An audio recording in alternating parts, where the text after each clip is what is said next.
I am right now in the process of making some more presets for Harmonic Bloom, something that's been widely requested, and we are going to include in a free update a new preset pack that we've been working on, and we also have some pretty exciting artists that are making some presets for us, so stay tuned about that. While I was making these presets, I realized that many people don't actually take the time to go under the hood in Kontakt and exploit its full potential, and I think that's a real shame because it's a very powerful instrument with a lot of possibilities. It is also true that there has been a tendency from developers to sort of lock the instrument so that a user can go under the hood and mess it up or steal their work, but I have a pretty different opinion. I'm pretty happy with keeping it sort of open and let people experiment with it. So in this video we're going to click on the much feared wrench icon in Kontakt, and I'm going to show you how you can add effects, add more modulations, and most importantly I'm going to show you how you can do that safely so that if you follow my steps you won't break the instrument. Let's do it. So the first thing that I want to do is to point you to this image in an article by ADSR Sound. I think it does a pretty good job at describing the routing in Kontakt, which sometimes isn't the most straightforward, and it's pretty useful to understand what is pre-send, what is post-send, and where every effect that you're going to use is gonna go. The second thing to keep in mind is obviously CPU usage. The more effects, the more modulation you add to what's already in there, the more CPU intensive Harmonic Bloom is going to be. So if you do that, always remember that spatial effects like delays and reverb are always the things that consume the most CPU. For this reason, just as a reminder, we coded Harmonic Bloom so that if you bring the sends of both the main and the noise layer all the way down, it bypasses the effects under the hood that contain the CPU usage, which is handy if you want to use external effects and if you're going to use external effects in your DAW anyway. Okay, so for example, I have this preset here.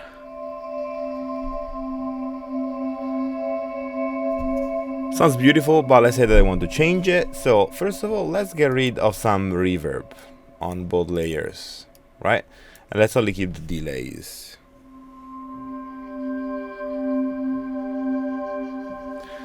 And now let's click on the infamous wrench icon. There you go.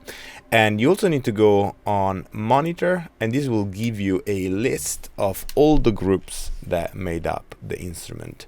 A few words about the group structure in Harmonic Bloom. It's actually pretty simple. There are groups from H1 to H30.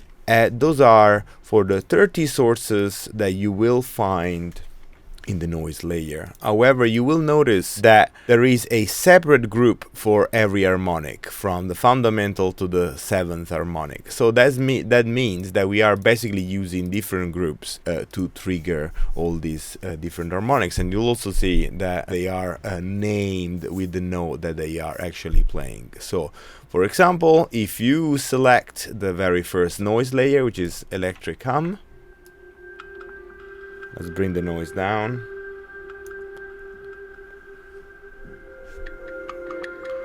It is cool texture.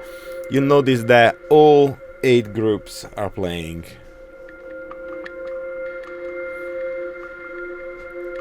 And instead, if I select, let's say, the 3rd group, which is electronic noise, you will find it over here, H3, from the fundamental to the 7th harmonic. And you have exactly the same thing for the main layer. So let's actually change the source. Let's put, I don't know, Tate Moog, for example. Right? And if I scroll all the way down, I'll see it over here. But the main layer does not have harmonics. We don't extract harmonics from the main layer, so it's actually just one group that is playing. And if you open the mapping editor, you'll see that this is all the multi-sampled instrument that is going to be mapped over there. This is how the graph structure works. The very first basic thing that you can do is to add an effect at the main effects layer. So for example, say that I want to add a distortion over here. can do so, and here's how it will sound.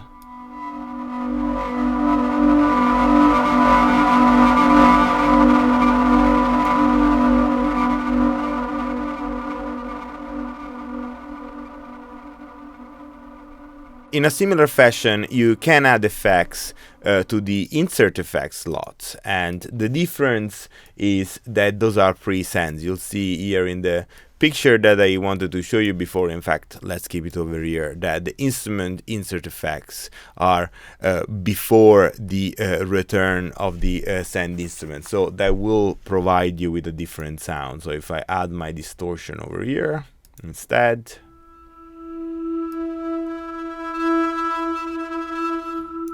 it will sound different. Another thing that you can do is to add your effects at the send effects layer. Now you will notice that 4 layers are already taken over here, and they are taken by the reverb and delay for both the noise and the main layer. And it's actually a good way to demonstrate what I was telling you before. So if you put all the sends to 0, Harmonic Bloom will automatically bypass those, and it won't influence the CPU usage that you will be able to see over here. But even if 4 slots are taken, you can still add 4 more, and for example you can add more spatial effects and anything else that you might want as a send. We're sort of moving from bottom to top, so let's now address the instrument buses effects.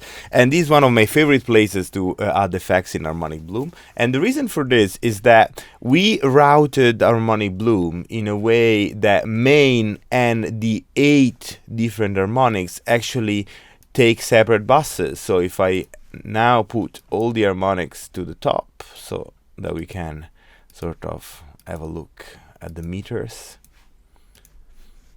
and everything maxed in volume, and now I play a note, I'll see that all the harmonics are being extracted to different buses. And there are actually gainer modules that will control their volume. I strongly recommend not to mess with these gainer modules, because they are actually controlled from the code and actually scaled to account for the fact that higher harmonics sound very piercing to the ear. So don't touch those, because they are actually doing a pretty important job.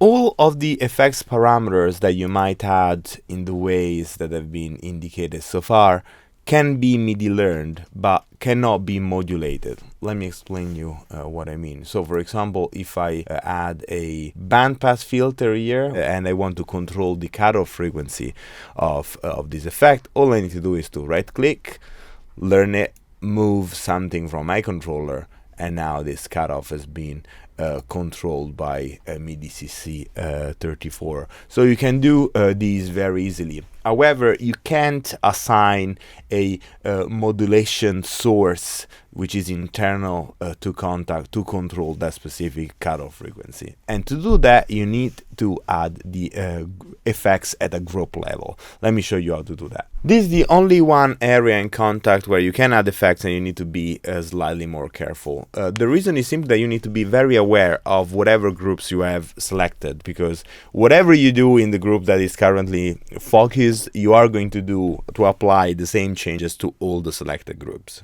Here we have the focus on this group ID 12, but I didn't realize, for example, that I also had ID 1 selected, and say that I'm going to apply a rotator to this one.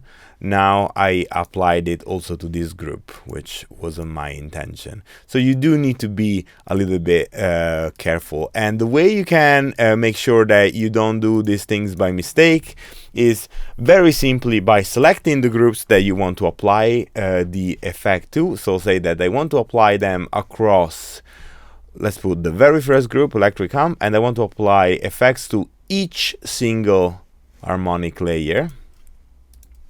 So I can select from the beginning of H1 to the end of H1, and then I can right click and set edit flag for selected groups.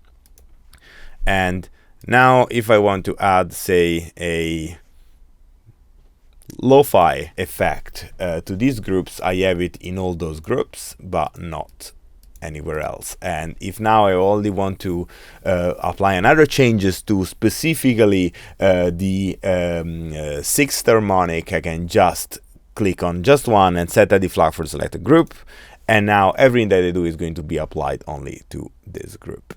Let's add, I don't know, an high pass filter, for example.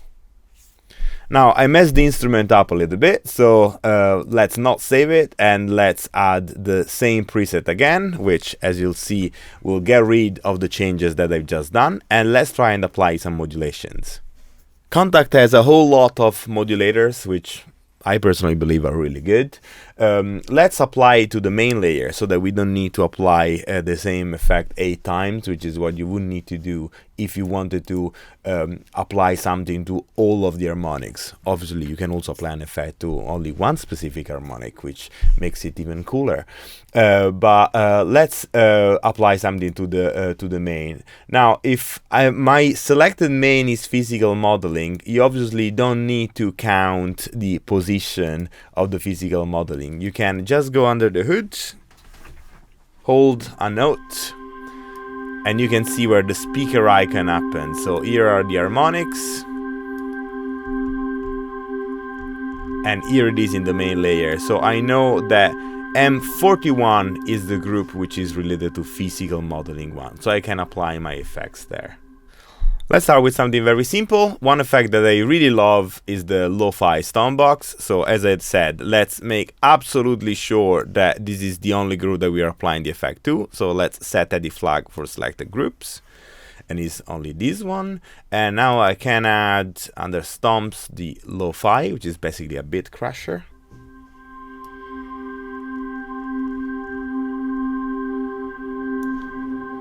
You can hear it over there. To make sure that you can hear it better, let's raise the volume and let's get rid of some reverb.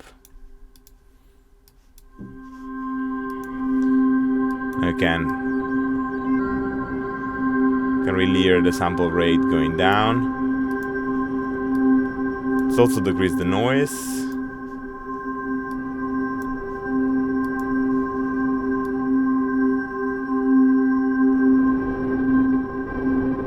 It really distorts the sound in a cool way. Let's also get the delay, which is set on diffusion, a little down, so there is less space and we can hear more clearly what we're doing. There you go. Now you can really hear this bit crusher.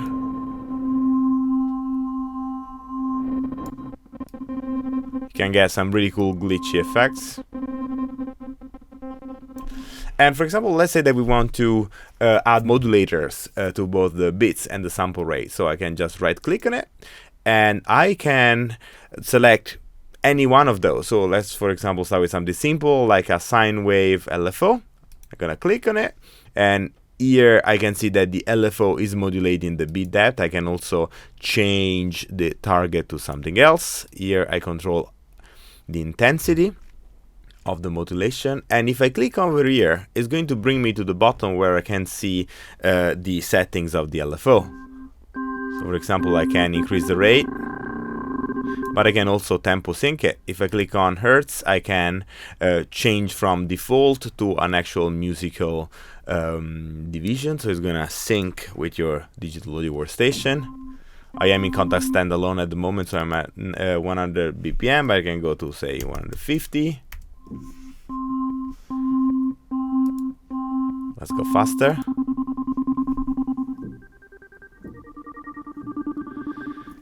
Can do some pretty cool rhythmical effects, but let's do something different. One thing that I love using is the step sequencer. Let's do that. It's under Others, Step Modulator. And there you go. You can, for example, let's actually get rid of the LFO. So, or maybe, you know what, the LFO can control the sample rate so that we can control both at the same time. And let's get something sort of much slower, but still tempo synced. something like that. And now the step sequencer, I can also control the bit division. Let's put 16s, for example. And now if I go over here, you'll notice that this is the step sequencer modulating the bits.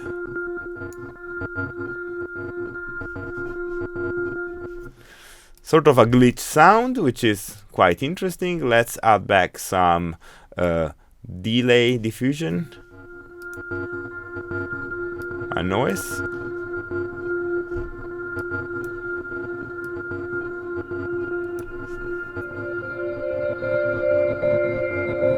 Very interesting rhythmical effect. And one other thing that they can do is, for example, add distortion to, say, only one of the harmonics.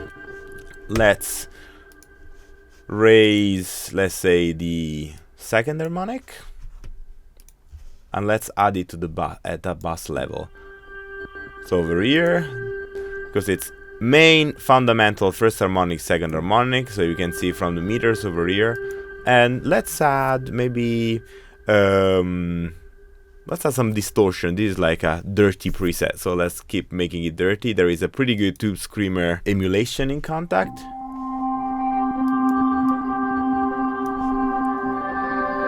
Make it a bit dirtier.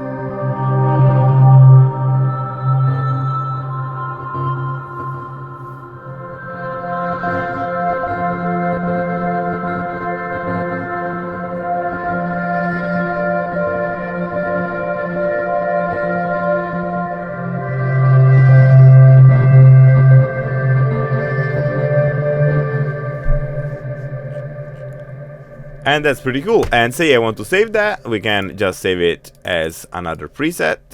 So we can call my preset. I can save it.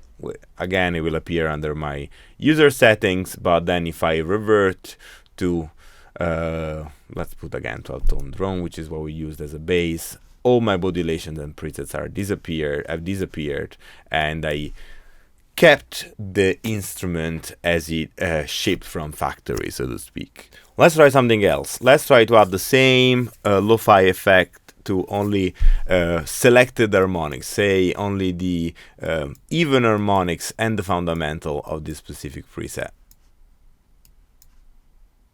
So let's do something like that. Let's see how it sounds.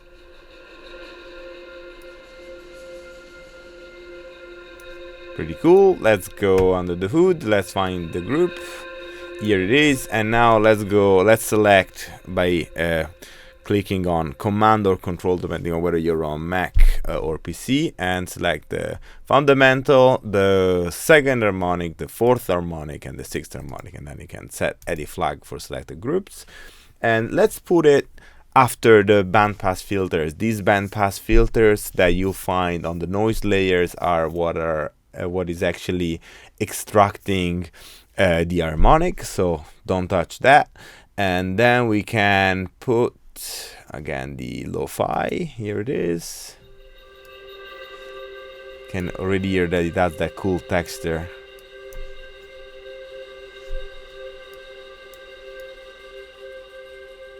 If you bring it all the way down, really cool.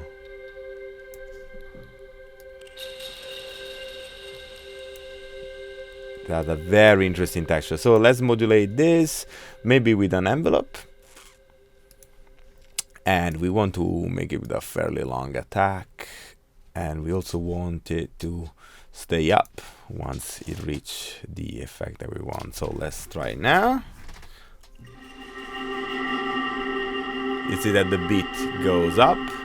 So you can actually invert it if you want it to go down. You can do something like this. Sounds cool, very cool, I think.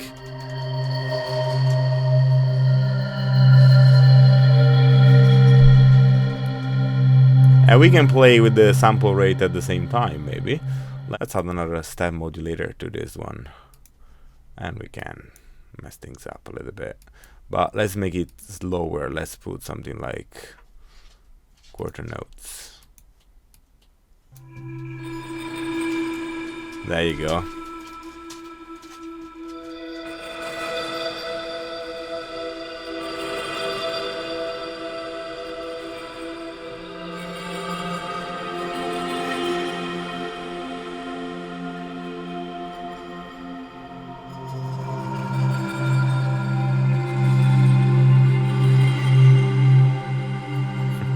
sounds broken, but also sort of beautiful, which I really like.